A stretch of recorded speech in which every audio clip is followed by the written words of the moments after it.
afternoon, everyone. Welcome to FanFest. Hope all of you enjoyed this incredible collaboration between three of our up-and-coming new creators. I think we should give them another big round of applause.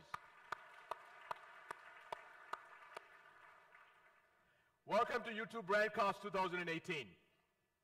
As all of you know, Brandcast is our flagship event where we showcase, actually we don't showcase, we get several of our clients and partners to actually talk to all of you about how they are leveraging their brands in very powerful new ways to drive business results. And hopefully, over the course of the next 90 minutes, you get lots of ideas on how you can leverage this incredible platform called YouTube to build your brand and drive business results at scale. Through the course of the evening, you'll hear from several leading Indian brands on how they've leveraged YouTube, the incredible mainstream reach that we have with the platform, as well as this incredible engagement we have on the platform, and how they've used YouTube in very powerful ways to build their brands. But before we get into that, I want to take a minute to talk about how YouTube has become deeply rooted in this incredible story of the Indian internet. And even more important, how India has become a video-first internet country. Many of you may not know this, but this is the 10th year anniversary of YouTube in India. I think we should give YouTube a 10th year anniversary. There were less than 50 million internet users in the year 2008 when YouTube launched in India. Affordable data, the increasing penetration of smartphones, and an ever-growing availability of high-quality, terrific content on the internet is changing the landscape of the media and entertainment industry in India in a very fundamental way. Today, YouTube reaches over 225 million monthly active users of mobile in India.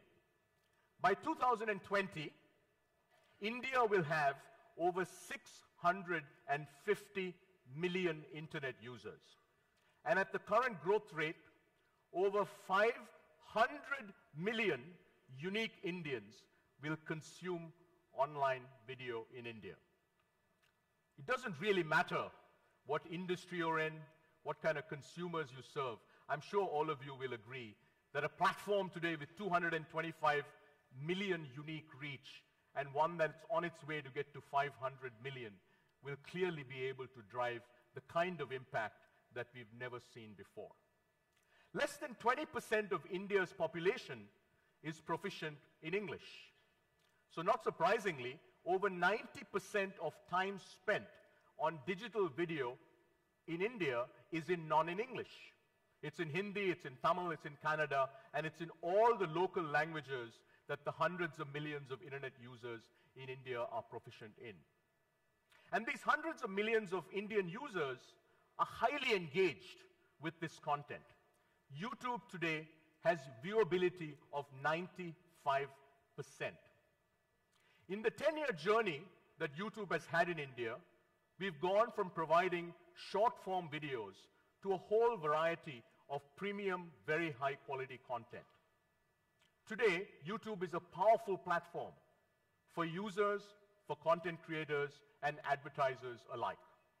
From music, movies, trailers, web series, original content, and TV content, there's a huge variety of premium content available on YouTube in India today.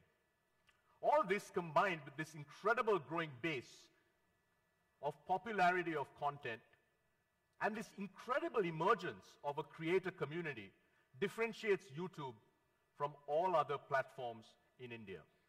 These creators, three of whom you just saw, many of you will actually see when you come to FanFest later today, have created an opportunity for brands, regardless of industry, to tell their stories in very different ways and to engage consumers in very different ways. And the next 90 minutes is really all about that.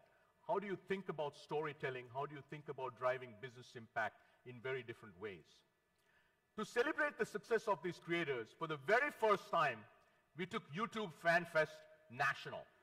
Over the last 3 weeks, we hosted YouTube Fan Fest in Hyderabad, in Chennai, in Bangalore, and in Delhi. And today, the grand finale of the Fan Fest is right here in Mumbai at Geo Gardens. For brands, YouTube is now an end-to-end platform, offering massive reach and engagement to drive business results. Brands have an incredible opportunity now to drive results for direct response customers too. We call it YouTube for Performance, and you'll hear more about that over the next little while. Today, we're working with advertisers to build brands and drive measurable results. Some of YouTube's most successful campaigns globally have come from Indian brands. Marico's brand Live On, which Robert will talk about, embraced YouTube and achieved 18% lift in offtakes and 65% lift in modern trade and e-commerce. Uber used Director's Mix to launch their most recent campaign on YouTube to focus on building Uber as a habit for Indian consumers and increase the number of rides. This campaign delivered 63% more first rides at 18% lower cost per first trip, delivering superior performance than any other platform that Uber has used in India. These are just a few examples of hundreds of Indian brands today that are leveraging the platform to drive business results. Over the course of the next 90 minutes, you'll hear from several leading Indian and global brands in India on how they've embraced YouTube to drive business results. And while a lot has changed over the last 10 years, in many ways, we are just getting started in India. Many of you in the audience have been amazing partners in this incredible journey of YouTube in India. And I want to thank you for your support and your trust. And I want to assure you that we don't take your trust for granted. We have taken a number of steps over the last year to ensure that the videos on our platform are appropriate for our users and brands. By deploying new machine learning systems and new controls for advertisers, we are now capturing more than 5 times more videos that many brands may consider inappropriate. Just in the last 12 months, Google blocked 320,000 publishers from our display network, along with 90,000 websites and 700,000 mobile apps, all for violating our content policies. We have made significant progress, but we know we need to do more. And I want to assure you that we are moving in the right direction. We will continue to monitor and adjust as new challenges arise. Thank you again for joining us. We have an extremely exciting lineup of both internal as well as external speakers for the rest of the evening. But before we do that, let's play a video to relive some of these incredible moments of YouTube in India. Thank you again for joining us.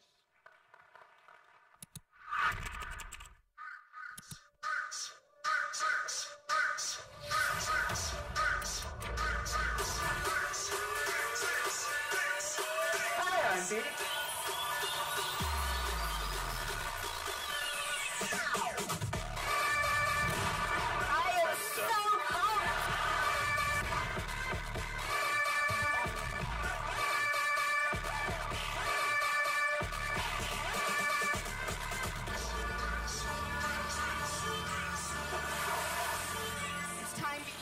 Shapes and shades.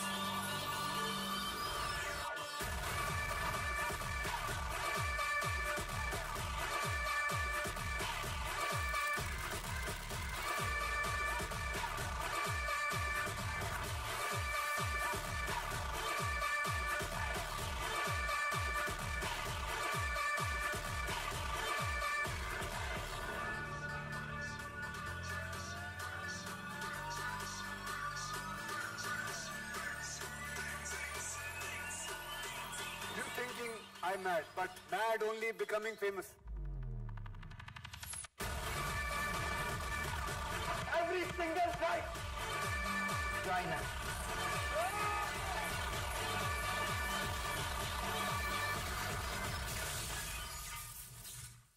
And now, please welcome our next speaker. He is Chief Business Officer YouTube. Ladies and gentlemen, Robert Kinsel.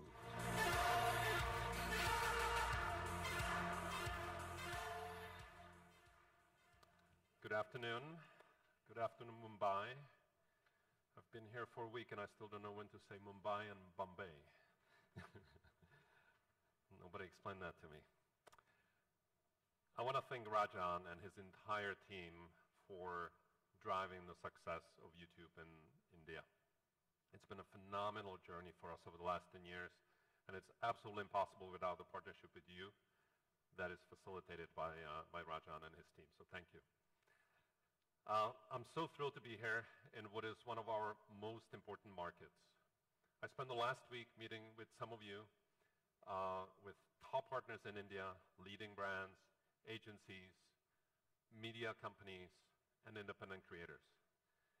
And the one thing that's clear from Rajan was talking about is that we're seeing the most incredible momentum in India. It's true of the growth that our creators, whom you saw in the opening video, or whom you will see at the FanFest later today. It's true of the growth of our audience, who across all of India are spending more time every day on YouTube. And it's true of the potential for all of you to grow your business and have this engaged audience. By partnering with us, you have the potential to tap into this engagement and deliver the real results for your brands. The growth that we've seen on YouTube over the last few years is really a story of India's growth. And as you know, smartphones have spread and data has become cheaper, and the revolution is the way people enjoy content. Not only we have millions of new users come to the platform every month, but we see user engagement intensifying. In fact, daily active viewers have been growing incredibly rapidly in India. They've doubled for us in just last 12 months, which is an incredible statistic. But of all the different ways that people are choosing to spend their time, why are they choosing YouTube? For many, it's the traditional Bollywood songs, the films that form the heart of India's entertainment for years. That's still massively popular on YouTube. In fact, last year's trailer for Kabali has had more views than the official trailer for Star Wars, Force Awakens. Yeah. 35 million views. And by the way, that trailer was in Tamil, which only 70 million people speak. So it's incredible. In addition to Bollywood videos, over the last few years, we've also seen many popular YouTube creators whose careers were born on YouTube. Creators like Bhuvan Bam, better known as BBK Vines. He joined YouTube 3 years ago, uploading short sketches and songs from his Nexus phone. Today, he has over 6.6 million subscribers and is consistently one of the top trending videos in the country, making him India's most popular creator and one of the nicest. I've just met him this week. He's amazing. In 2014, we had 16 YouTube channels that reached over 1 million subscribers in India. Now we have over 300 channels passing that milestone, adding 2 more almost every single week. Creators crossing 1 million subscriber mark are coming from all across the country in all native Indian languages. Over 60% of our watch time is coming from outside the 6 largest metros. There's also a world of how-to and educational content that's capturing people's imagination on YouTube. This is Upsha Talkadar, who is a 10-year-old gymnast from Assam. In 2015, her father took her to National Institute of Sports, but could not find anyone who was willing to coach her in rhythmic gymnastics. So instead, she turned to YouTube, watching routines online and copying them in her real life. Today, she's India's youngest and most celebrated rhythmic gymnast with 2 national gold medals. All of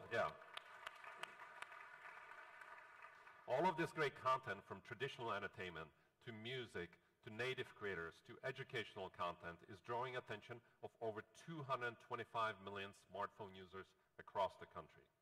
And that is where the opportunity lies for you. Viewers don't come to YouTube for distraction. They come here for engagement.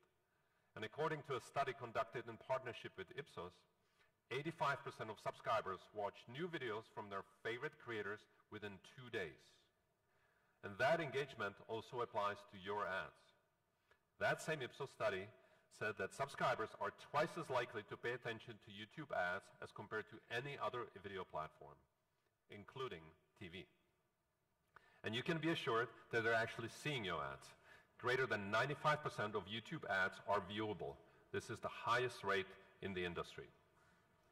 And we at YouTube, at Google, are committing to innovating at all times, giving you better reach to an audience that you really care about.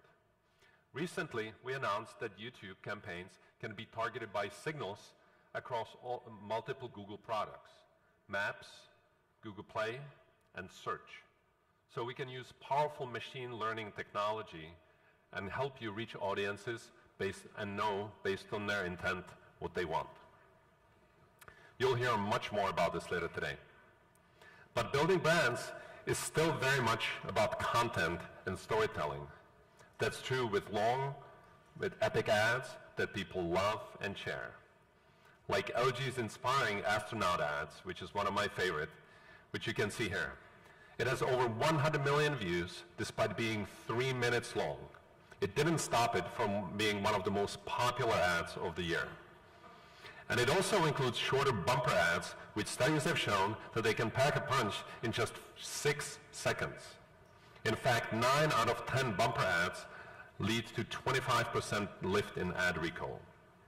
But one of the most impressive things about YouTube is the platform's ability to push people to lean in and take action. Whether it's AIB selling out tickets in Australia, or Bollywood trailers shaping box office, or Lily Singh selling books to fans throughout the world. Thanks to a new product called TrueView for Action, what's true for our amazing content creators is now true for you as well. TrueView for Action are incredibly effective ads and getting audiences to download apps, visit e-commerce sites, or learn more about new products. In fact, Marico, one of India's largest consumer product companies, was able to get a conversion rate 7 times higher than other platforms using TrueView for Action. And to understand the impact of our ads in the physical world, we've introduced a new tool that measures online to offline conversions. Using anonymous data, we can help you understand whether your ads and campaigns are leading to increased traffic and purchases in physical stores. Ford discovered that their TrueView for Action ads were driving visits to a dealership at 1/15 of the cost of their print ads. So what I hope that you take away from YouTube's story in India is that it's just the beginning. Thanks to your support and our incredible content from the amazing Indian partners that are sharing their lives and their content every day, more people are enjoying YouTube in India than ever before. They're making YouTube a place that matters most to content and culture. And they're making YouTube a core part of their lives. And they're all giving you the most powerful platform for building your brands. So I invite you to take advantage. Thank you, and enjoy the show.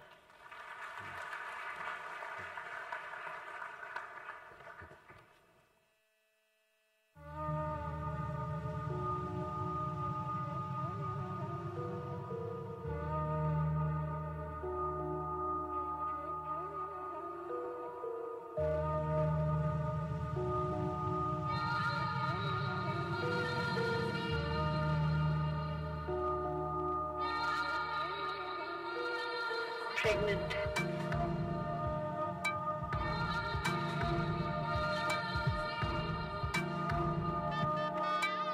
My wife is pregnant and the baby is not mine.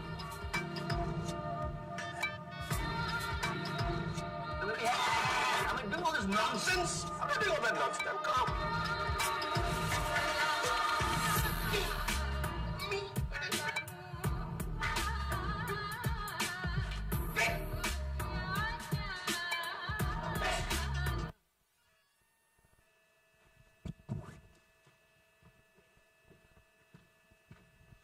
Hello, everybody.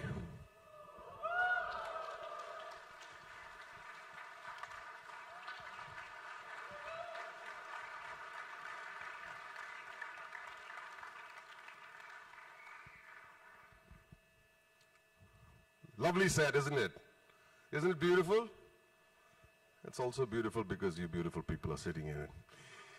So, hi everyone, my name is Baman Irani, in case you missed that. How are you? So, this is a film that I did 16 years ago. It was a film called Let's Talk, so let's talk about it a little bit. This film was shot on a handy cam, 2 handy cams, big budget. And the handy cams that we were using were the holiday ones, you know, the ones like that where you slip in your hand and size like that. It had probably the smartphones that you're using today had a better resolution than those cameras. And technically, that was my debut on the silver screen. Well, we went ahead and we shot. Nonetheless, we believed in the film. We rehearsed, we wrote, and we rehearsed and we wrote for a year and a half and completed the shooting because we had someone's house just for 8 days. Just 2 of us got into a house and shot the film. So after all that hard work, we finished shooting the film. Then a few months went by. The film was being edited and edited and edited. And I went to Ram Madhwani, the maker of Nirja. And I asked him, so Ram, when are we going to release the film? So he said, oh, I forgot to tell you. We were never going to release the film. It was an experiment. And can you tell me which distributor would be foolish enough to release this film? Stupid, right? But we did have a premiere in Ram's house. 12 of us got together, watched the film, put a little red carpet over there. We gave it a standing ovation and some very good reviews also. We gave those reviews, okay? And we had some champagne. But the film eventually, months later, Vidhu Vinod Chopra saw it in the edit room. He liked what he saw. He supported the film and he got it released, and it was nominated for the national awards also. I too was nominated, shortlisted, but later was rejected because back in the day, digital films were not allowed. Ironic, isn't it? So, Vinod Chopra gives me a check of 2 lakh rupees and says, you're in my next film. I said, wow, what's the name? He said, I don't know. I don't have a film. I just like you as an actor. I want you in my first film. I said, okay. I just pocketed the 2 lakhs and walked out. 8 months later, he called and said, Arey, film mil gayi, yara, film mil gayi. I said, picture ka naam kya? He said, Munna Bhai MBBS. Now,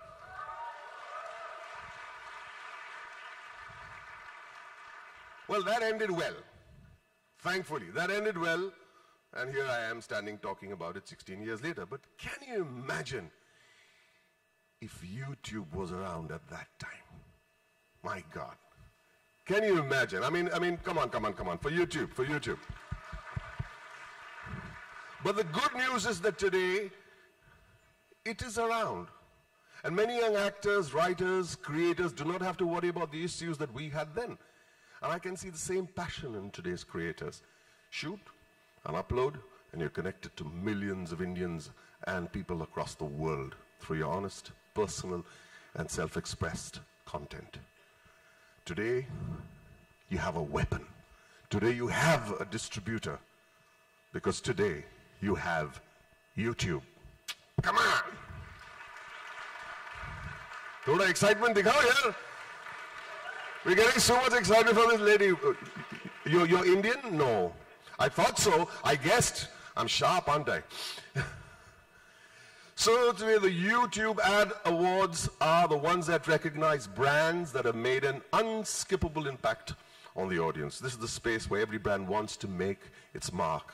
It is where the love of the consumers actually gets measured. Yes, this is recognition for the most loved brands, ladies and gentlemen. So, while we're speaking about debuts, the first category, I'm here to announce the awards, just in case you didn't, because I was talking about myself, but I said, okay. So the first category for tonight is the best debut, the ad that got it right the first time around. This ad had exceptional execution and it was deeply meaningful to its customers, a great example of combining reach, content, and context. So, to present this award, I'd like to have on stage Mr. Vikas Agnihotri and Mr. Nitin Bawankule. On stage, please.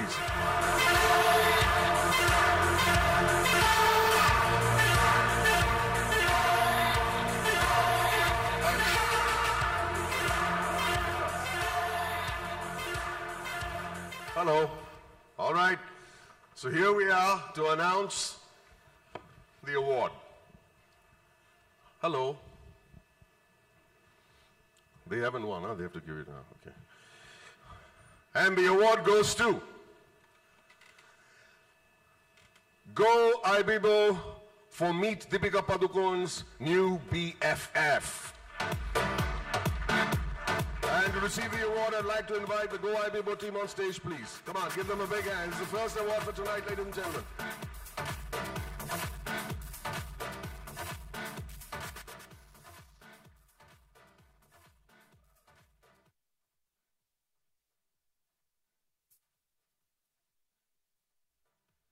Okay, the bad news is that I did not get enough energy from you guys. So let's hear it once again. Come on, come on, come on, everybody.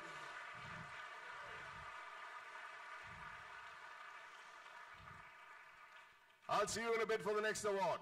Catch you later. That's Burman for you. Congratulations to the Go Ibibo team, ladies and gentlemen. Thank you once again, Burman. Thank you, Vikas. Thank you, Nitin. And now, guys and gals, get ready to welcome our next speaker on stage. Please welcome President Nielsen, Mr. Prasoon Basu.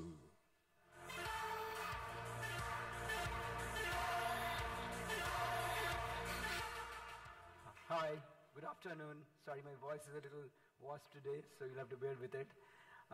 Just as we get into this presentation, it says rise and rise of video, right? So a few years back, I remember doing a presentation which was rise and rise of rural, and the world has moved, and we're talking about the rise and rise of video. And what happened, was Google contacted us and said that you guys measure the entire industry, you get all the data. We always look at our numbers and we call out our numbers, but what's the outside view? What's the data? What's the facts at an industry level that an industry measurement company is picking up? Can you guys talk about it? And then we started looking at the data, and like we were discussing, Rajan, I was quite surprised with the data that I'll talk about in the next 7-8 slides. It did look quite compelling, and we kept checking to make sure that the data was right, and you'll just see the data. I'll just present the facts to you. It's, to the points that's been made by Robert and by Rajan. You'll find the outside view of that data here from our mobile panel. It's a pretty large panel across metros, tier 1 towns, tier 2 towns, SECs across the top 3 SECs. So it's a fairly representative data, and on smartphone panel, but the story is pretty clear, I think. And like I said, it was inspiring and surprising to see the data. So I'll talk about 3 facets really: reach, obvious; engagement, which is the amount of time you spend. It's a little bit of in the old world, in the FMCG world of depth, depth of consumption, or in the old media world of frequency. So think about engagement from that standpoint. And then, does it all matter? Does all of that matter? Does it actually drive something or not? Which is where the reaction of the consumer comes into play, right? So those are the 3 pieces we'll talk about. So the first one is on reach. What is the reach? And we know geo has changed the world, but there's a story here beyond geo which I want to highlight. So you can see the time where the free data of geo was coming up. You see those lines there. And you'll see a few graphs here coming from Nielsen, really. And you can see what's happened, on the red line, which is the video reach. It used to be around 70%. 70 has gone to 95%, and it's pretty much left everybody behind. The important thing is, even after geo, it's kept rising. Even after it was not free anymore, it's kept rising. And that stickability is an important point for us to consider, that it kept rising beyond, when the plans were not anymore free plans. And it's 95%, which is almost ubiquitous, universal reach, right? So that's the reach story, frankly. You play a little bit more time on the reach, and this is also very, very interesting. I want you to spend some time looking at this slide. So overall, again, if I look at the pre-geo period and the current period, January 18, Overall video viewing in terms of reach has gone from 77 to 95 out of the entire connected smartphone panel, right? So that's a big increase. And typically when you look at increases when the overall expansion happens, you see new players coming in and driving the incremental growth when there is already one big player. And you can see from the August 16 data, the big player was YouTube, right? It's very obvious. 90% was YouTube, the 19 which was unique of YouTube, and the 48 which was shared with other video platforms, right? So you'd expect in that situation that the further growth would happen with others coming in. What's quite strange and was surprising for me is that 77 to 95 is really driven by YouTube. You can see that unique users has grown to 34% of the total pie, and the common is 54%. And now the share has gone from 90% to 93%. So again, almost universal. So that was really surprising to see that already a big player, the biggest player, disproportionately driving the growth. So it's a 1.8x growth over this period of time for YouTube versus a 1.4x of average growth. So the one which was already having the highest share has further grown its share as it grew the industry. So that was quite surprising for us, and I thought it would be interesting for us to see this. And again, now if you look a little bit more, shift to engagement, as I said, the amount of time they spend. So reach, the story is very, very clear. Let's understand what's the engagement story, right? And again, I'll look at the same lens, so you'll have a pretty clear, comprehensive view of what's going on. So August 16, video viewing, video streaming was 4%. We can see that, right? Of which YouTube was 3.6. So it was, almost all of it was YouTube, but 4 and 3.6, right? The biggest one was obviously chat, that you can see 17%, and that not monetizable, big one. What happens? Chat in share of engagement is 15%, around the same place. But interestingly, the 4 has gone to a 12, and of the 12, 10 is YouTube, right? So overall, YouTube is 10, and video streaming is 12%. So you can see again the growth has come because of one channel that's really driven that. And look at the other parts. Look at social networking. Look at videos, games. Any of these other pieces, you will find the proportion has generally shrunk a little bit, except for the growth that we see from 6 to 8 on social networking. But again, 17 to 15, 6 to 8, and 4 to 12. So the engagement story is also, and I'm just presenting facts here, it's pretty clear. It's a 3x growth over this period of time on the share of engagement growing to video streaming, and most of it sitting with us here. So that's the engagement story at the top level. And a little deep dive of it, is this engagement growth happening only in certain cohorts? Like, is it the young adults? Is it just the 18 to 30-year-olds? That's where it's happening. Is it only in the metros? So we wanted to see that data a little bit, and we looked at the data, and what we find is that, and not all of it is on the slide here, but what happens is the growth is happening now more in the teens, and surprisingly on the 40 plus. And what's not here is that the level of 40 plus is today close to young adults. The difference is not much. So obviously the growth is happening now in the two sides, with teens and with the 40 pluses. The young adults have the highest numbers, but the difference in the numbers between the young adults and the 40 plus is hardly, I think, 4 or 5 percent points. So it's really getting broad-based and catching all cohorts of consumers. And that was again a big one and a surprising one for us to pick up, especially the young adult story. The other thing we find is the same story on geographic demographics. So small towns, which used to be smaller than metros in terms of engagement, has now grown faster and is at par with metros. So that was again surprising to see the amount of viewing that's happening in small towns in terms of engagement is similar to metros today. There's pretty much hardly any difference.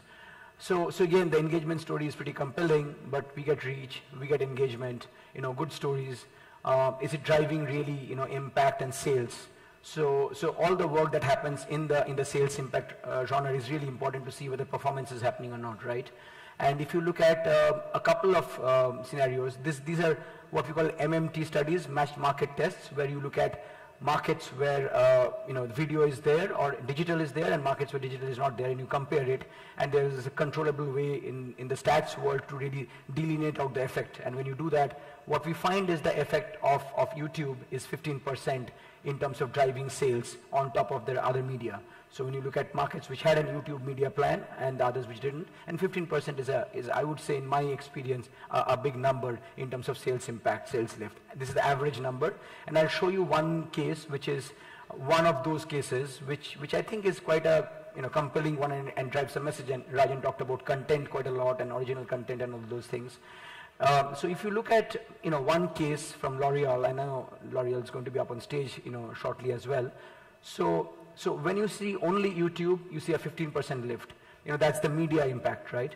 When you bring the content and the media together, and when the content is created for the medium, so it's the multiplier effect of the content and the medium, you find that goes up to 30%. And that's pretty compelling to tell. All resist from L'Oreal banners, enriched with... Oops. Sorry. Can we play it again? Oh. Sorry, guys. No, anyway, so I think let me just kind of give you the story on this. So the reason this was a TrueView ad, and the reason this was very optimized was that the brand, the proposition, the name, and the benefit all came in the first 7 seconds or so. So it was really optimized for the medium, and then the effect of the medium and the channel and the creative all come together to get you a 30% effect. So that's the sales impact story that we saw. And my last slide really is in terms of a meta-analysis that we did, looking at all the what we call the M studies or market mix modeling studies, which is kind of the holy grail of how you look at delineating effects of different media plans, different channels, different creatives, and all of that stuff. And all kinds of inputs can be delineated through these M studies. And we've got a fairly large database of that, and we looked at it to see how does, in terms of ROI, and the biggest thing that you get out of market mix modeling studies, you can actually get the lifts, but you can get the ROI as well, because you're comparing everything on the same platform. Television, outdoor, print, digital, everything is on the same platform, right? So when you do that, then you can say, okay, what's the ROI versus the cost of one channel or one medium versus the other.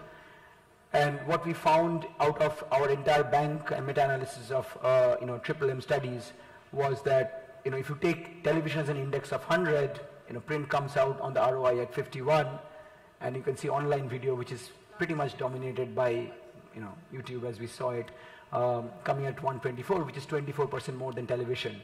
So while in money's terms, television is still the biggest allocation goes in, but not just in terms of sales impact. I think we are starting to see, even from an ROI standpoint, cost adjusted, there's a bigger ROI that's coming from some of the digital mediums, and in particular online video. And that's quite compelling. I was just thinking that if we, Google was traded in the Bombay Stock Exchange, Robert, then I think many of us would want to, have a little stake in the property. So anyway, with that, I would close, and hopefully this gives a pretty clear outside industry view of what's going on in your world. Thank you. That was the President Nielsen. Thank you, Mr. Basu. And now, ladies and gentlemen, it's time to welcome the multi-talented, multifarious, and always affable Boman Irani.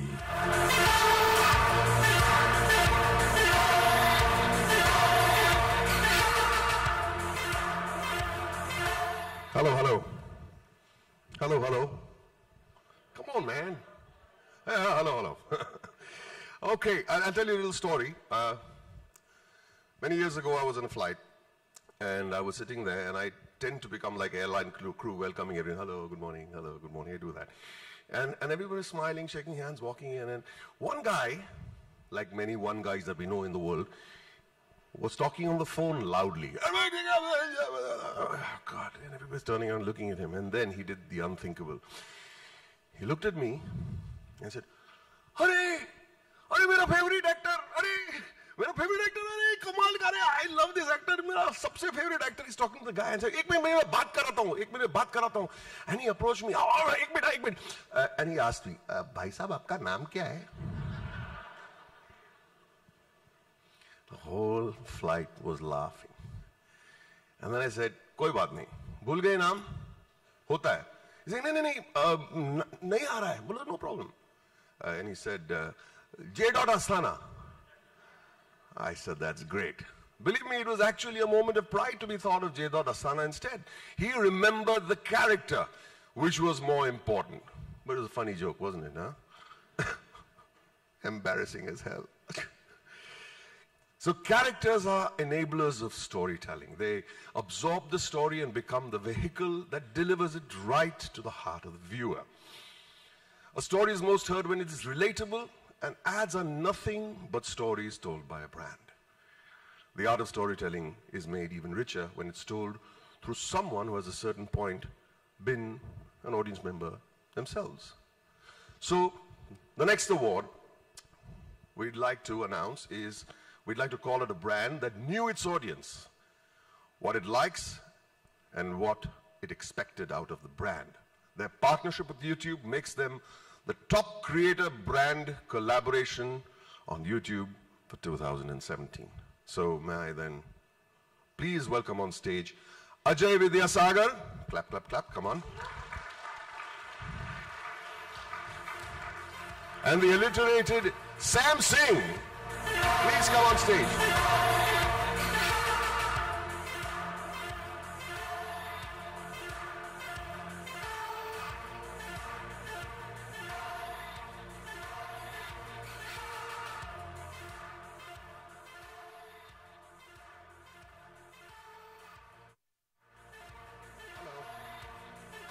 Hi Sam, how are you doing? Where's Mr. Vidyasagar?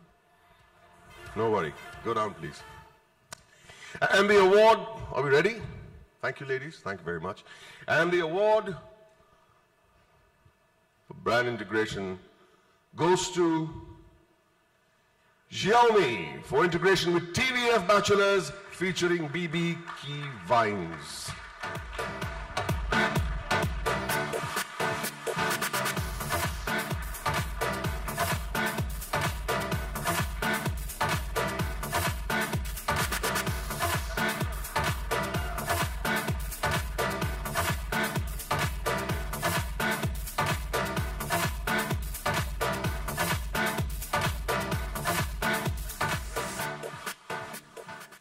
You got a story to tell us. You do? Yeah, of course. We'll maybe make a YouTube video out of it. So where were you for the last 3 minutes? Oh, that. There was too much of sound outside. I was trying to get in control. Oh.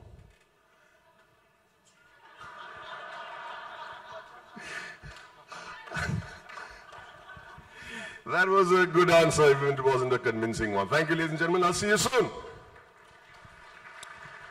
Thank you, Biman. Thank you, Ajay. Thank you, Sam. And now, guys, to talk about the future of intent marketing, please welcome on stage the Director of Marketing, Google India and Southeast Asia, ladies and gentlemen, Sapna Chadda.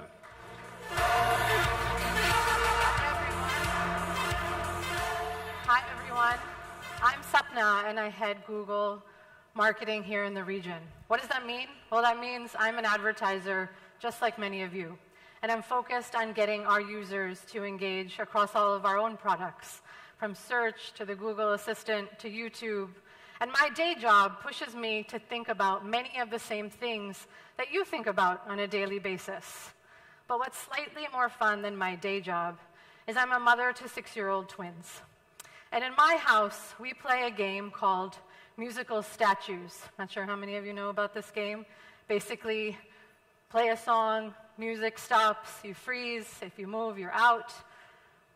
I don't know if many of you are familiar, but last year I noticed that my twins, Arav and Sanvi, started playing a song in a language that they couldn't speak, nor I could understand. Their interest in playing and playing and playing this song shot up suddenly, and this song became infectious in our family.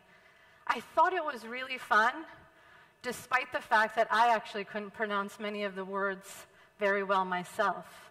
Well, except one.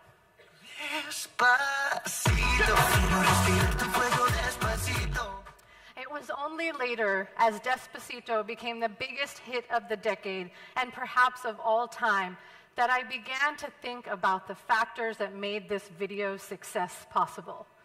In August, it became the most viewed video on YouTube ever, with 5 billion views, and it set every single milestone in record time. People have watched the video for Despacito 28 million times per day. It's unlike anything we've seen before in terms of scale and spread. And it became the most viewed video in 45 countries, including right here in India. And you can see it when you look at the slope of that line. It's not even a curve, it's a line.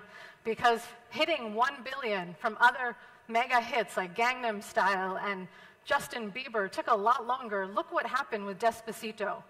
But there is more to this story and the cultural impact that it's had. It goes much beyond it being a super hit. And it extends to the power and the fact that it has created self-expression across the world. Let's take a look. Perhaps you like to watch somebody dance to it.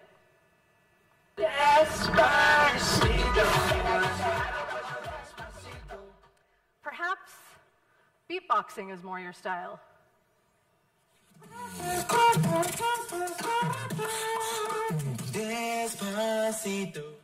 Perhaps for some strange reason you'd like to listen to it on 2 Japanese calculators.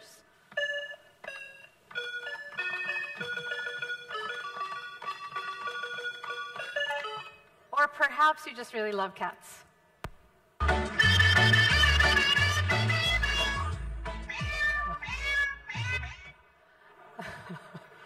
Think about this. The most played song last year was a Puerto Rican reggaeton hit in Spanish.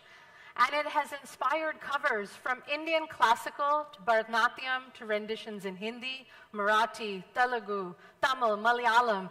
And those videos have garnered 58 million views of their own. Well, the cultural phenomenon of Despacito is possible only because of the explosion of video and how viewers today are expecting to be entertained. It is not restricted by any geographic boundary, as you can see. But let me tell you, this is not a one-hit wonder if you think that's where I'm going. I can give you endless examples of this happening. Here's another.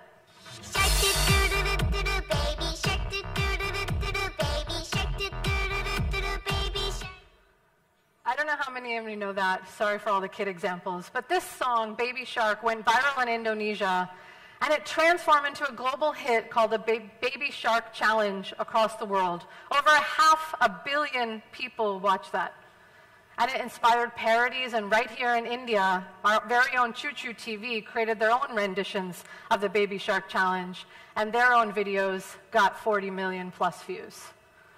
So what's my point? Well, mobile video is exploding in this region, and it is unlocking a creativity and self-expression of multiple generations, where global trends can start from anywhere, and where the unexpected can truly deliver transcendent art.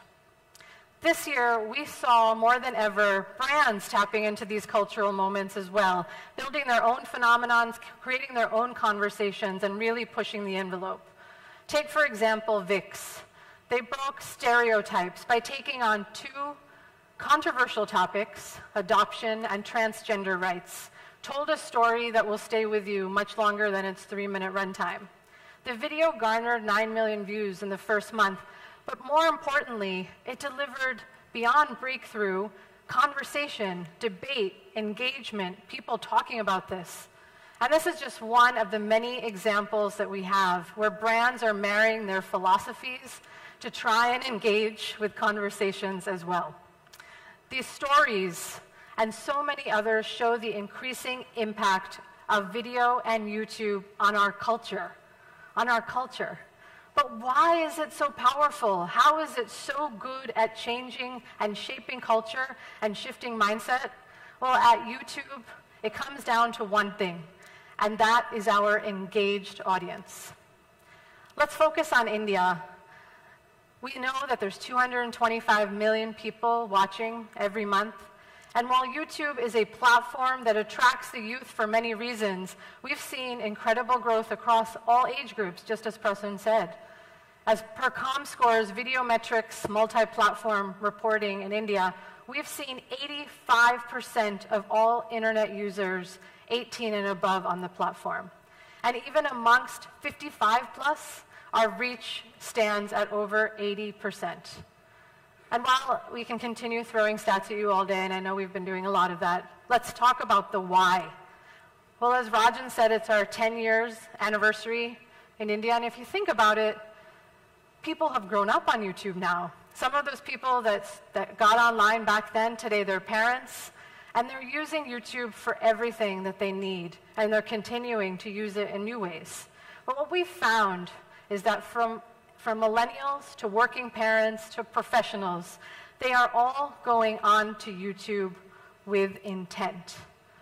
Our research shows that the way people use YouTube is to learn something new. For everything from how to tie a tie to how to become India's next big fashion designer. In fact, 71% of online viewers go first to watch video on YouTube to learn something.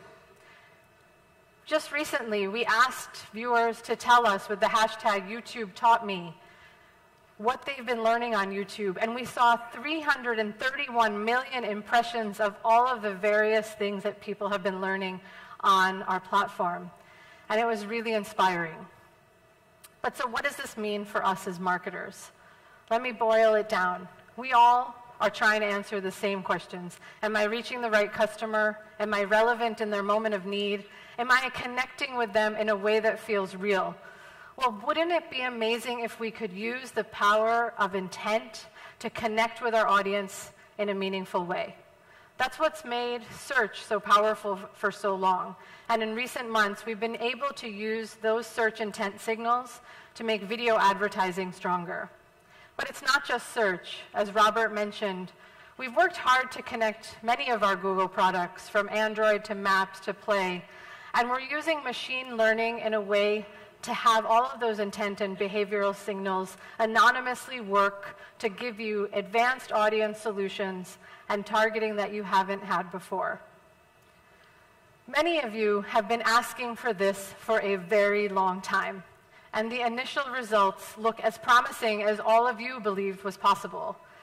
The 1,000 or so advertisers that are using intent-driven ads on YouTube are seeing 20% higher lift in ad recall and 50% higher lift in brand awareness than campaigns that are using demographic targeting alone. And this success shows that by adding intent signals, we can be confident that we are advancing somebody's agenda. That's how ads now have power to help people more than ever before. Yes, ads can help people. I want to share an example from my own team that we used on our Google Maps campaign recently. We have a campaign called Look Before You Leave, centered around traffic and getting people to get onto Google Maps to check their ETA. And we noticed one insight. We noticed that when there are monsoons, there's a lot of traffic to maps. Not, I guess, rocket science. But what we did was we took that intent and we looked at it and combined it with the time of day to trigger a set of ads to go live at the right time. So imagine you're on your way to work, it's morning time, you're playing a morning playlist, and it's raining outside. Well, our viewers would see this.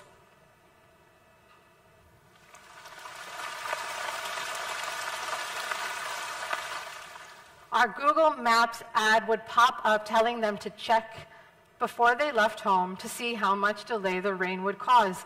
We're actually helping people at a time that they need the help.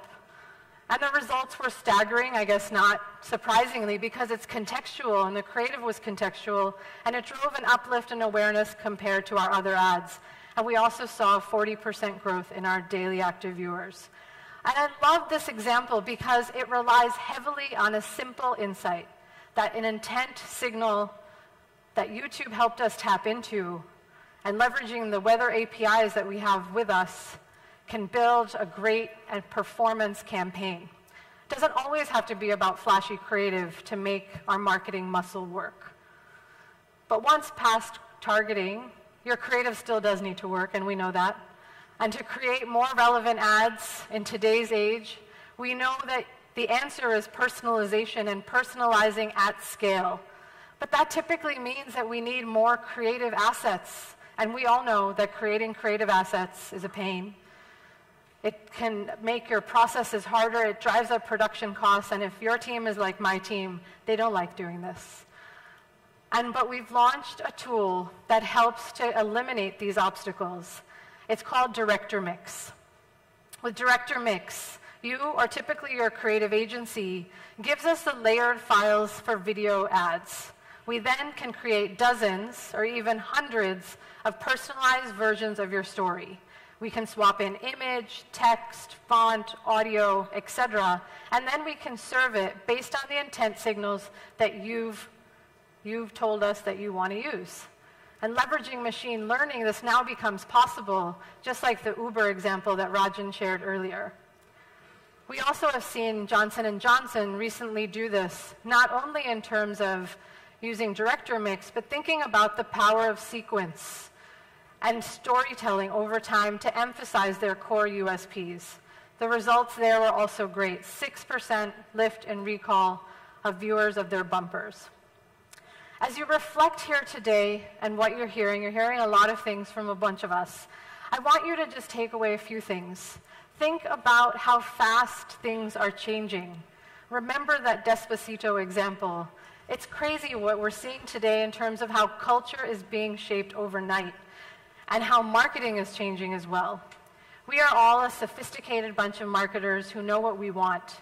And think about, at this time, this is a powerful time where we, together as brand leaders, can make video content that's immediate, that's relevant, that's shareable, and that genuinely can connect with customers in their moments of need.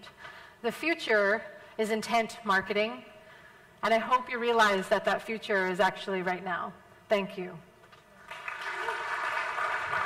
That was Director Marketing India Southeast Asia. Thank you, Ms. Chadda. Of course, things are really moving at a blistering pace. The future is with us right now. Thank you for showing us those views. Ladies and gentlemen, stay right where you are.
Good afternoon, everyone.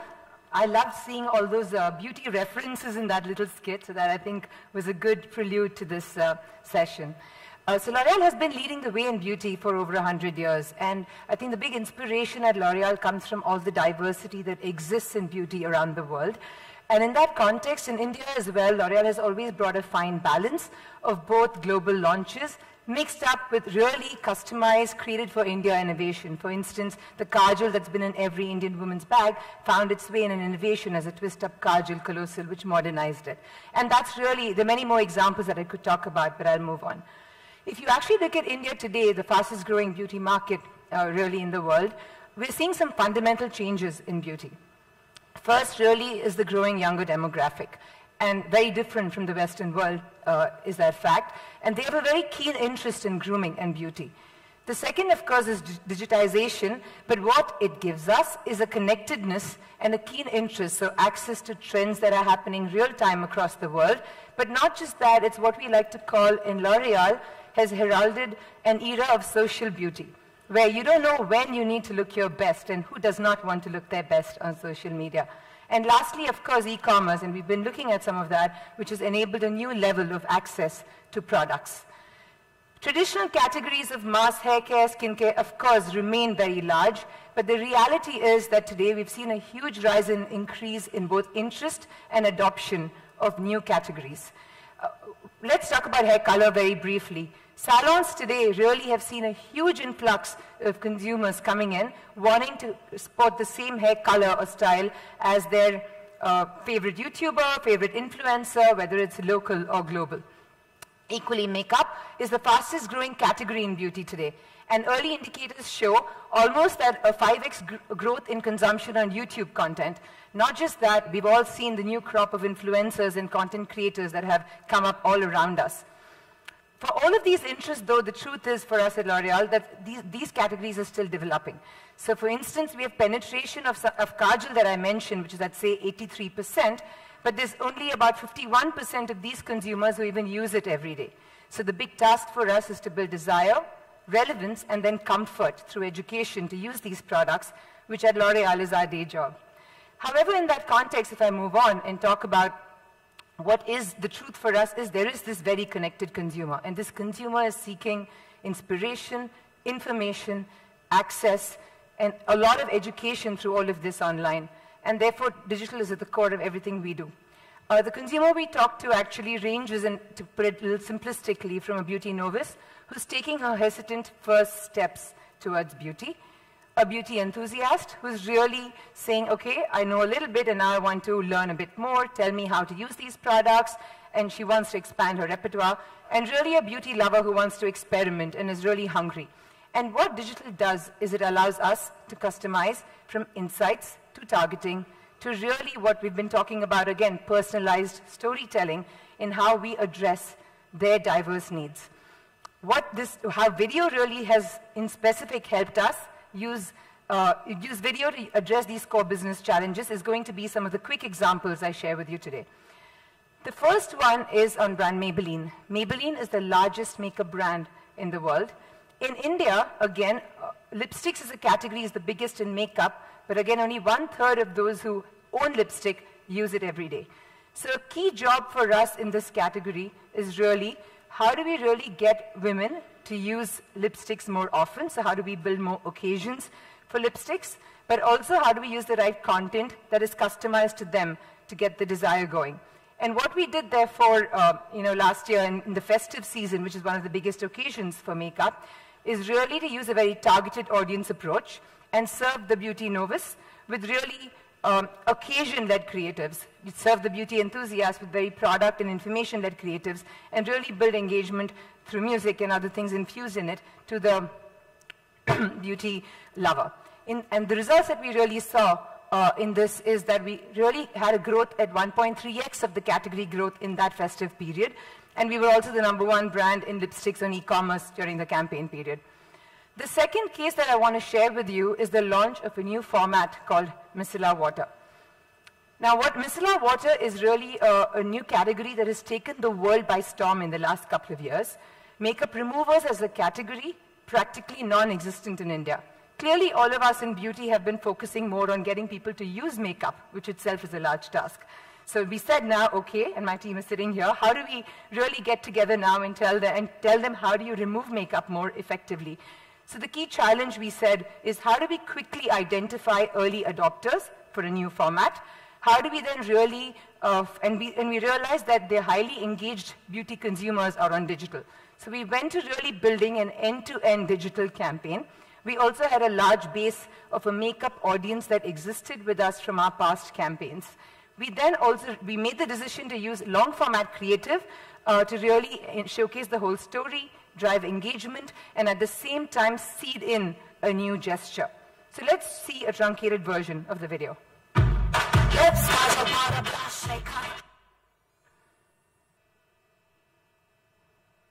Are we going to try and play it?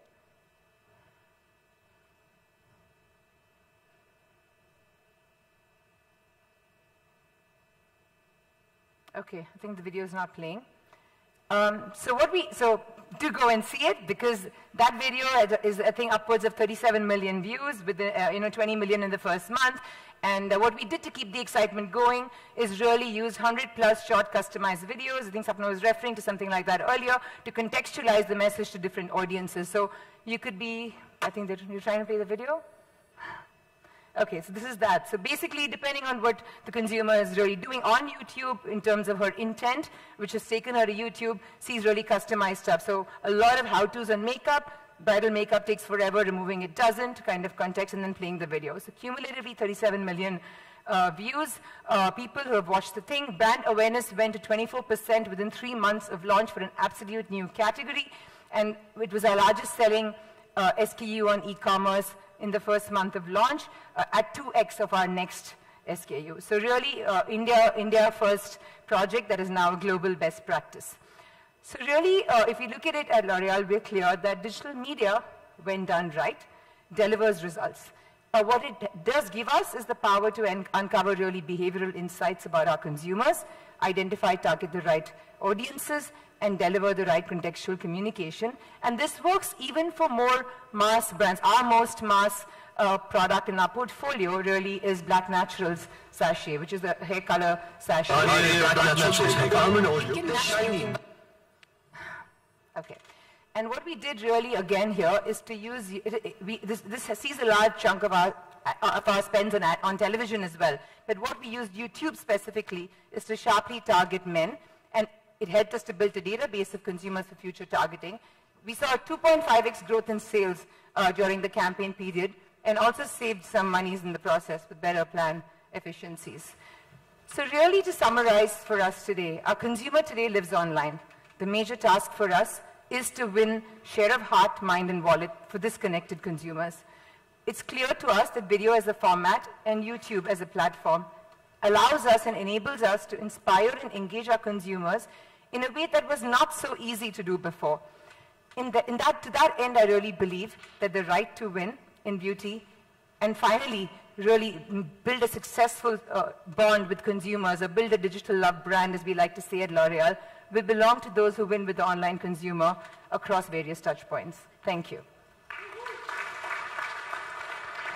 That was the CMO L'Oreal, Shalini Raghavan. Thank you, Ms. Raghavan. And now, ladies and gentlemen, from beauty to banking, it's time to welcome the Chief Marketing Officer, ICICI Bank. Please put your hands together for Sujit Ganguly. नमस्ते sir, मैं सुनीता बात कर रही हूँ। आपका कीमती वक्त देने के लिए धन्यवाद। ये फोन कॉल आपको ये जानकारी देने के लिए है कि आपका अभी जो ये फोन नंबर चल रहा है, इस पे हमारे पास अट्रैक्टिव होम लोन ऑफर्स चल रहे हैं। क्या आपको अभी कोई होम लोन की रिक्वायरमेंट है sir?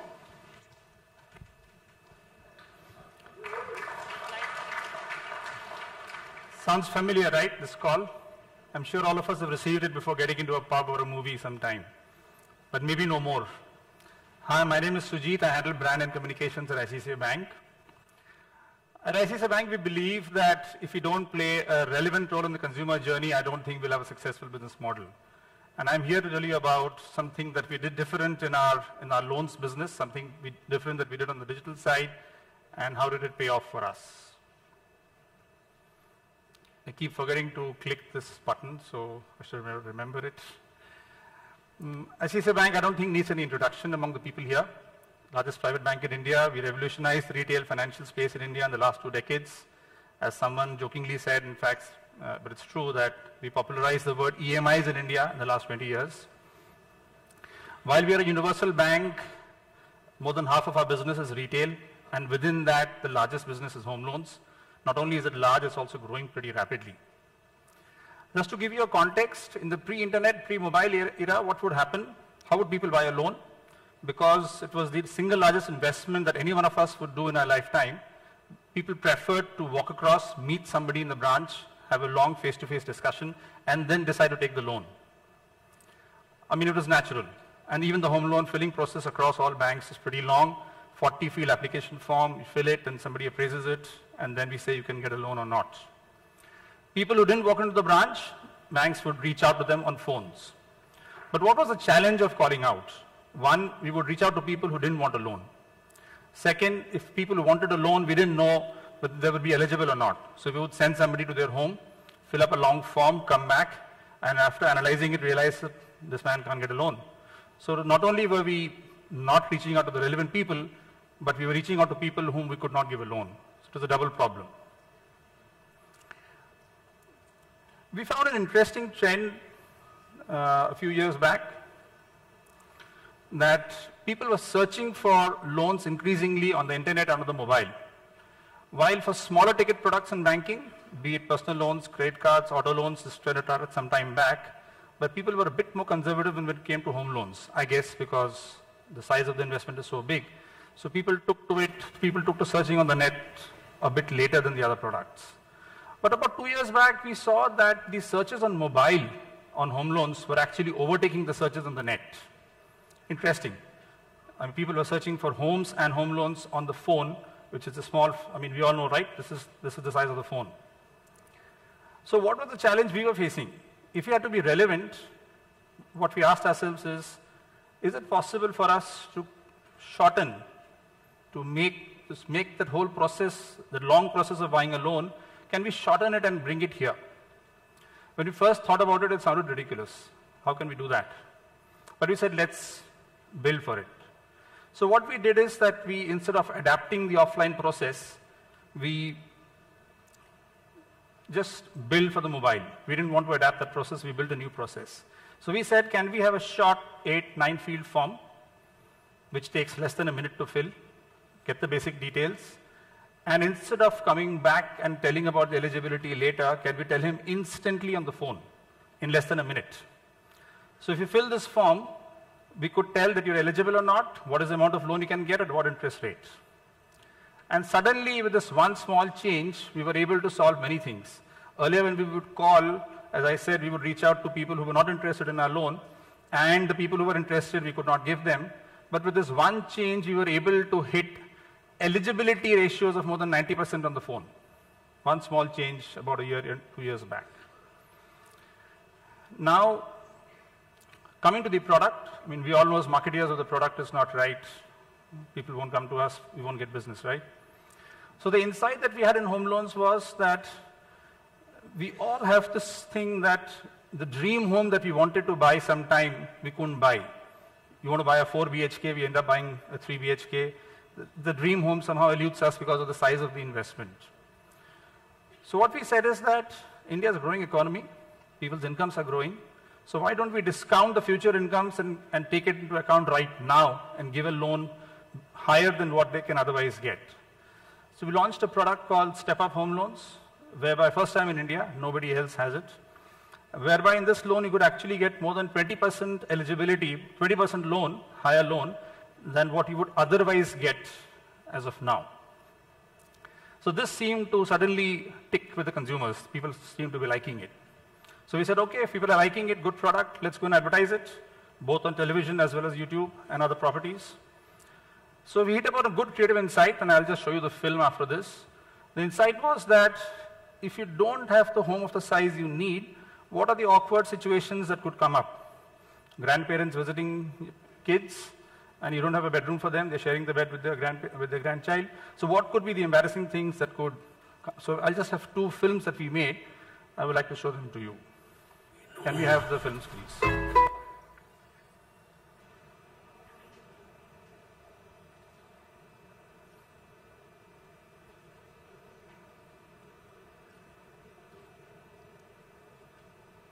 Is there something I need to do?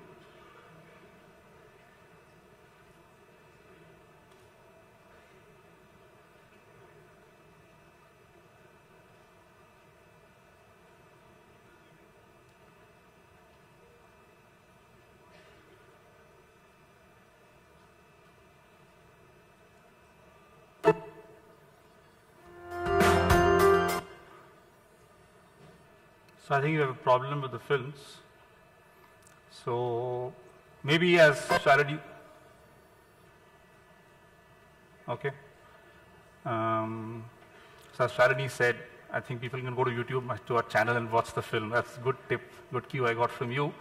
So it's there on our channel with 2 films, and proud to say that it did pretty well. As for the Google data, the viewership rates of those films was in the upper quartile of the BFSI norms. Now, what about the media plan? Up till a year, 2 years back, TV would be the largest part of our media plan, but given the boom in YouTube viewership, as Prashant showed some time back, given the boom in YouTube viewership, we said that YouTube should be a key part of our media plan and not just an adjunct to TV.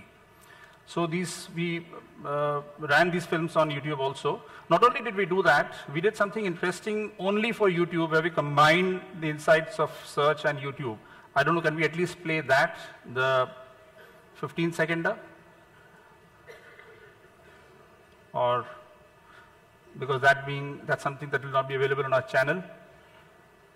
Okay, so I think there's a problem, so I'll gloss over it.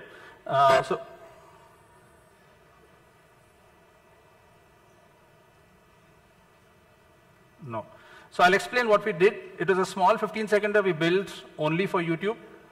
And in that, we built in the search bar, saying this is the 20% extra product, and if you want it, go to the go to the search bar and type for it, right? So we built in something specifically to drive search and drive brand interest. What were the results? Results were pretty good, both top funnel, bottom funnel, and middle funnel. Our average searches for our home loan products increased by about 4x. This is a long-term average. Actually, month-on-month average went up by 6x. This is this one campaign. 6x, at least we've never seen such a large increase in a mature category where lots of people are searching. CTRs for the campaigns, again, went up by about 4x, which again meant more people landing on our site. We saw about a 2.3x increase in website traffic. But the most interesting thing is, ultimately, we are all here for business, right? So our actual throughput from digital went up at a 40% lesser cost. So happy to know that not only were we able to drive the upper funnel and get more and more people looking for our products, but the people who were coming in were also coming in at a lower cost. And I'm sure that's what all marketers are looking at. So what's the final learning? What's my takeout? I think if we do something on, if we want to be a relevant, if we want to actually do well, we should be relevant in the consumer's journey when he or she is looking for a product. Second is build for the platform.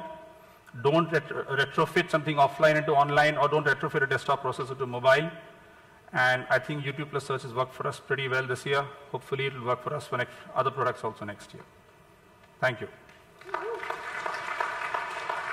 From ICICI Bank, that was Mr. Ganguly. Thank you, sir. Ladies and gentlemen, next on stage is from Titan Company Limited. She is the Chief Marketing Officer, and her verticals are watches and accessories. Ladies and gentlemen, please put your hands together for Suparna Mitra.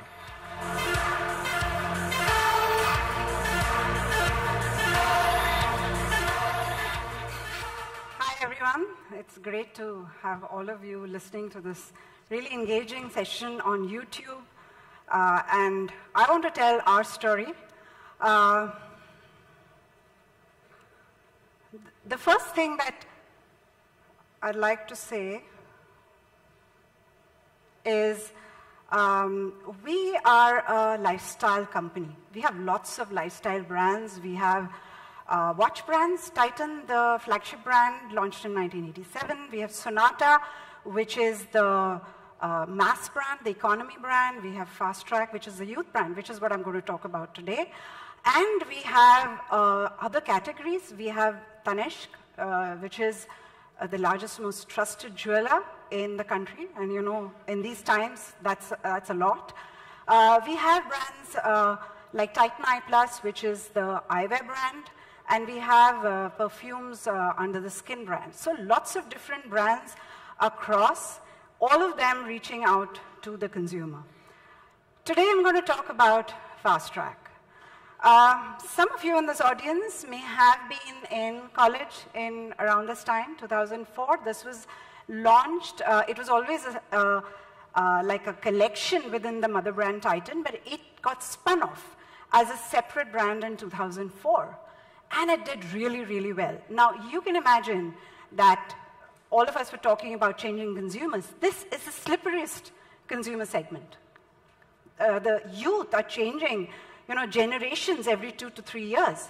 So we had a situation where the brand is very strong. It has a very strong braces. It's irreverent. It's edgy.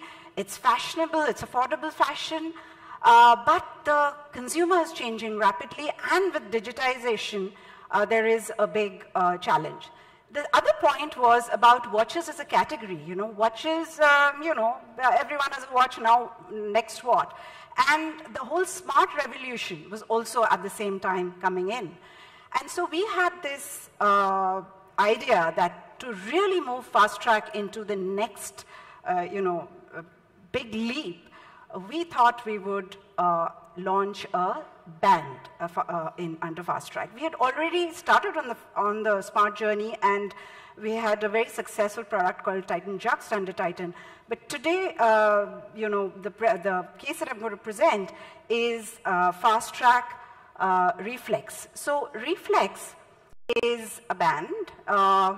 It does some basic stuff like activity tracker. I think the video is playing and now without sound. Can I have the sound? Hey, burnt enough for the day? No, I need to burn 350 calories more.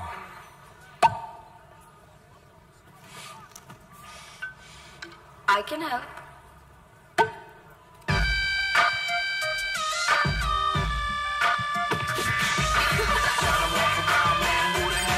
Introducing Fast Track Reflex with Calorie Tracker.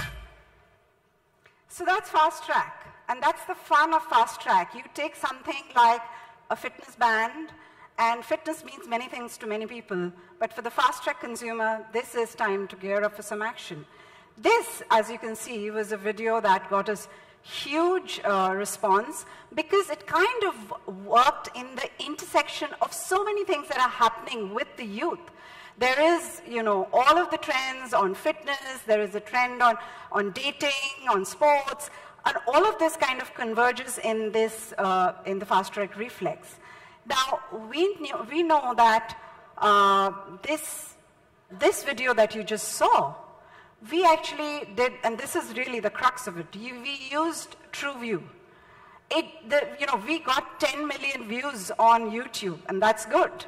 But what did we do on top of that is that we used this TrueView feature, which actually, as soon as you see the ad, you immediately, are able to click on and go and shop. And this was a very, very big, it seems simple, but it was a big game changer for us. And these are the kind of results we saw. 10 million views on YouTube. We sold 300,000 bands, which is huge. We have like a 12% plus market share in India right now. And we had a 2.5x increase in the CVR. So this is really the crux, that YouTube is not just for views and for fun. It can actually translate into business. The other thing that we found, and this is also important, apart from the portfolio of brands, we have stores.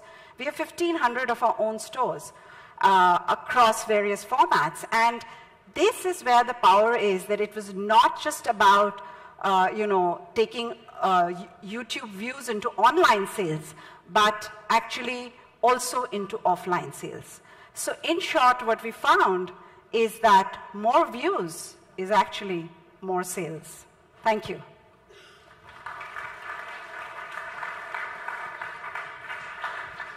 From Titan Company Limited, that was Suparna Mitra. And now it's time to welcome a gentleman who's always on the fast track. He wears so many hats with Elan and surprise.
gentlemen who raised the curtain earlier in the evening, please welcome on stage the Vice President, India and Southeast Asia, Google, ladies and gentlemen, Rajan Anandan.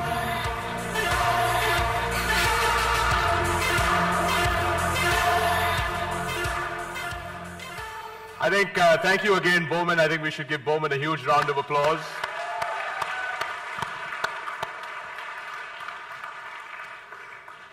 So congratulations to all the winners. Today it's amazing to see this terrific work that you all have produced. Keep up the great work. I also want to thank, on behalf of the Google team, all the speakers, Shalini, Sujit, Prasun, Suparna, Robert, and Sapna. I'm sorry the videos didn't work for a few of you, but as they say, there are 225 million Indians who are watching these videos, so we should add a few more to go and watch these amazing videos from L'Oreal and ICICI Bank. By now, all of you know that this is the 10th year anniversary for YouTube in India, and as we celebrate this, we want to thank all of you for our long-term partnerships that we have with each of you. But we also want to take this moment to make a very special thank you to the partners, the content creators who've been with us from the very beginning. And several of them have crossed an incredible milestone over the last 12 months. And that milestone is the 10 million subscriber milestone on their channels. The 6 partners who've crossed the 10 million subscriber channels are Yasraj Films, Choo Choo TV, Zee TV, Zee Music, Eros Now, and Sony Music. Let's give them a big round of applause. And finally, I want to thank all of you for being here. I know it's taken almost 2 hours, and thank you for being very engaged and very patient all throughout the afternoon. At Google, we are very committed to providing you with the best-in-class platforms to help you build your brands and build your businesses. You've heard multiple examples of how across industries, across consumer segments, how YouTube is really helping brands build their businesses, drive offline sales. But at the net of it, there are 3 points I'd like all of you to take away. The first is that YouTube captures the attention of more than 225 million passionate viewers across all of India and across all age groups. YouTube is truly mainstream now. The second is that these are high-intent audiences, and they provide the ability to build your brands in new, different, more efficient ways that drive your business. And finally, and most importantly, I think it's this notion that YouTube drives results. It's not about views. We've talked a lot about views. It's not about shares. We've talked a lot about that. It's really all about it moves your brand metrics and it drives sales. And I think the new news I'm hoping all of you take away today is the fact that YouTube drives offline sales, and the good news is we can measure it for you. In one statement, YouTube works. I'm sure many of you would like to discuss some of the things you've heard today with your teams. To continue the conversation, all you need to do is, if you look at your ID that you have RFID badges. There are 4 YouTube pods out in the courtyard. As you go out and turn left, you'll see 4 pods there. And depending on the topic that you're interested in, if you just tag that, our teams who work with you will get back to you on the specific topics of interest. Thank you again for joining us. Please join us for a drink outside. We're going to actually have drinks, mingle for a bit. All the Google leaders, including Robert and all the other leaders, will be here. We'd love to engage with you. And then in a while, we're all going to take buses and head off to Geo Gardens for the grand finale of YouTube FanFest. Look forward to seeing you at FanFest, and thank you for coming.